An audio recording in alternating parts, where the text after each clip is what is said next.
2026 оны төсвийн төсөл өнгөрсөн жилийн миний хувьд бол одоо их хурлын гишүүн болоод 1 жил суугатаас 4 удаагийн төсөвтөд танилцлаа тодтголтой нийлээд.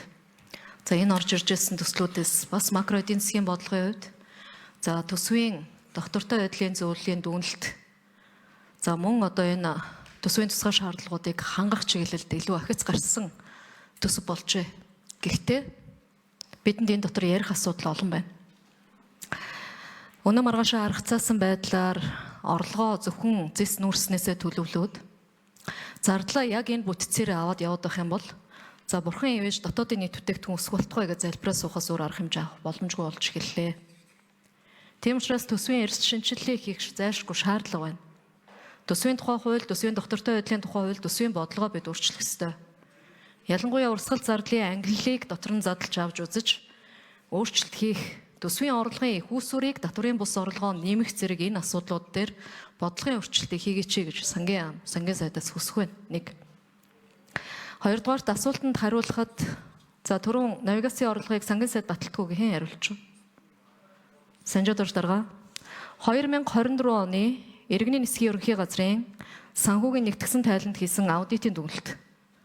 Зам тээврийн хөгжлийн сайд сангийн сайдын 2024 оны А78, А71-р хамтарсан тушаалаар орлогын төлөлгөөг 21.9 тэрбумаар бууруулж 336 тэрбумаар өөрчлөн баталсан гэдэг ийм дүгнэлт байна. Би худлаа яриад байгаа юм шээ. Та байнгын орон дээр мэдээлэлтэй зөв өгөх хэрэгтэй. Энэ таны үүрэг. Энэ асуудлыг ч гэсэн бид энэ төсвөөс гадуур төсөв байгаа асуудал дээр анхаарах ёстой асуудлын нэг нь энэ. Нөгөөтэйгүр бид нар энэ татврын хуулийг 1% хүртэл хөрөнгө оруулалтын зардлыг тооцох тэр хуулийн өөрчлөлт бол нэг талдаа бол зайлшгүй төсвийн хөрөнгөөр хийж чадахгүй байгаа зүйлийг хий гэж бодож дэмжсэн. Өнөөдөр гүйцэтгэл гарах гэж байгаа нөхцөл байдлыг эргээд харахаар татврын орлого бол өөрөө эргээд улсын төсөвт ордог. Төсвийн орлогыг хэн төлөвлөж зарцуулдаг вэ гэхээр төлөвлөх түүнийг батлах эрх нь улсыг хүртэл хадгалагдаж байгаа ш. Засгийн газрын төлөвлөлөд ороод ирснийг батлах. Гэтэл үүнээс гадуур дахиад тэр орлогын их усврыг зарцуулдаг субъект үүсгэж байна л батлахгүйгээр.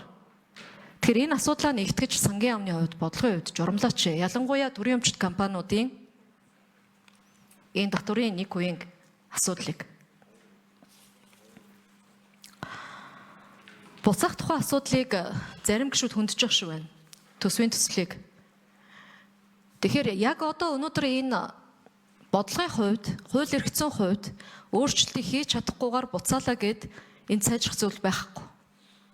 Үүнээсээ илүү алдагдал, үүнээсээ илүү эрсдлийг хүлээх ийм нөхцөл байдал байна.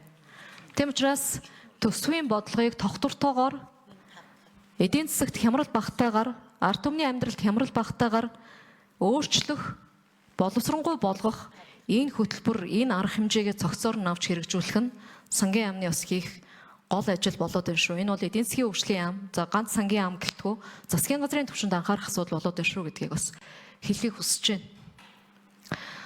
Нөгөө талаар бид нар энэ хийж дуусаагүй байгаа хөрөнгө оруулалтын ажлуудыг хасчгаад, мөнгөний тавихгүй хасчгаад шинээр ажил эхлүүлээд байгаа.